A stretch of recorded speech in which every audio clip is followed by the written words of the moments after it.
خبر آپ کو دیں، سپریم کورٹ میں پنجاب انتخابات پر الیکشن کمیشن کی نظرثانی درخواست پر سماعت۔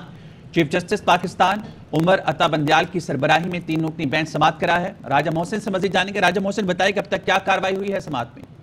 دیکھیے، سماعت کا جب آغاز ہوا تو آج الیکشن کمیشن آف پاکستان کے وکیل نے دلائل دینے تھے، وہ روسٹرم پر موجود تھے، تاہم اتنے میں اٹارنی جنرل بھی روسٹرم پر آئے اور انہوں نے کہا کہ کل عدالت میں کہا گیا کہ الیکشن کمیشن کی طرف سے اٹھائے گئے نکات پہلے کیوں نہیں اٹھائے گئے۔ اس کے ساتھ ساتھ یہ بھی کہا گیا کہ وفاقی حکومت پہلے 4-3 کے بحث میں پڑی رہی۔ اٹارنی جنرل نے یہ بھی کہا کہ ایک صوبے میں انتخابات ہوں تو قومی اسمبلی کے الیکشن متاثر ہونے کا نقطہ اٹھایا گیا تھا اور اپنے جواب میں 4-3 کے فیصلہ ہونے کا ذکر بھی کیا گیا۔ اس پر چیف جسٹس آف پاکستان نے انتہائی اہم ریمارک دی۔ انہوں نے کہا اپنے مکالمے کے دوران کہ آپ کو گھبرانا نہیں چاہیے اور عدالت آپ کی سماعت کے لیے بیٹھی ہے، کوئی معقول نقطہ اٹھایا گیا تو جائزہ لے کر فیصلہ بھی کریں گے۔ انہوں نے اپنے ریمارکس میں کہا کہ عدالت میں نقطہ اٹھایا گیا لیکن اس پر بحث نہیں کی گئی۔ چیف جسٹس نے کہا کہ کل نظرثانی کے دائرہ اختیار پر بات ہوئی تھی، ماضی کی جو ماضی ہے اس کو حکومت کے خلاف استعمال نہیں کریں گے، ہم یہاں پر آپ کی نہیں یعنی حکومت کی نہیں اللہ تعالیٰ کی رضا کے لیے بیٹھے ہیں، بہت سی قربانیاں دے کر یہاں بیٹھے ہیں، آپ اپنے ساتھیوں سے کہیں کہ ہمارے دروازے پر ایسی باتیں نہ کریں۔ چیف جسٹس نے اپنے ریمارکس میں یہ بھی کہا کہ ایوان میں گفتگو بھی سخت نہ کیا کریں، ہم اللہ کے لیے کام کرتے ہیں اسی لیے چپ بیٹھے ہیں اور جس ہستی کا کام کر رہے ہیں وہ بھی اپنا کام کرتی ہے۔ چیف جسٹس نے یہ بھی کہا کہ آپ صفائیاں نہ دیں، عدالت صاف دل کے ساتھ بیٹھی ہے اور آپ کو سنیں گے۔ انہوں نے اپنے ریمارکس میں یہ بھی کہا کہ ہماری ہر چیز درست رپورٹ نہیں ہوتی۔ کل کہا گیا عمران خان کو عدالت نے مرسیڈیز دی تھی، میں تو مرسیڈیز استعمال ہی نہیں کرتا۔ چیف جسٹس نے کہا کہ پولیس نے عمران خان کے لیے مرسیڈیز کا بندوبست کیا تھا اور اس بات کو پتہ نہیں کیا سے کیا بنا دیا گیا۔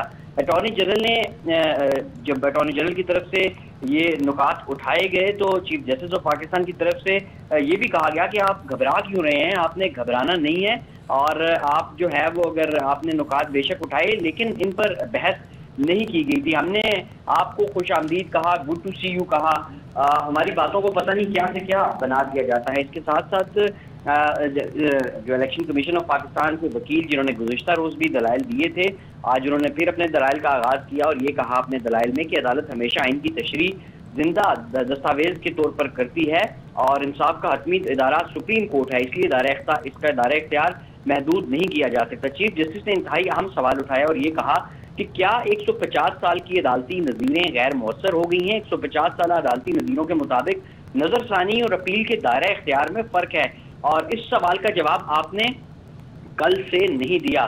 جسٹس منیب اختر کی جانب سے بھی اہم ریمارک سامنے آئے، ان کی جانب سے یہ کہا گیا کہ دائرہ اختیار پر آپ کی دلیل درست مان لیں تو سپریم کورٹ رولز کالعدم ہو جائیں گے۔ انہوں نے کہا کہ سپریم کورٹ رولز میں نظر ثانی پر ابھی تک کوئی ترمیم نہیں کی گئی، دائرہ اختیار بڑھایا تو کئی سال پرانے مقدمات بھی آ جائیں گے۔ جسٹس منیب اختر نے اپنے ریمارکس میں مزید یہ بھی کہا کہ کیسے ہو سکتا ہے سپریم کورٹ رولز کا نظر ثانی سے متعلق آرڈر 26 پورا لاگو نہ ہو، آرڈر 26 پورا لاگو نہ ہونے سے نظر ثانی دائرہ کی جو مدت ہے وہ بھی ختم ہو جائے گی۔ انہوں نے کہا کہ کیا 10 سال بعد بھی کوئی نظر ثانی دائر کر کے کہہ سکتا ہے کہ رولز مکمل لاگو نہیں ہوتے؟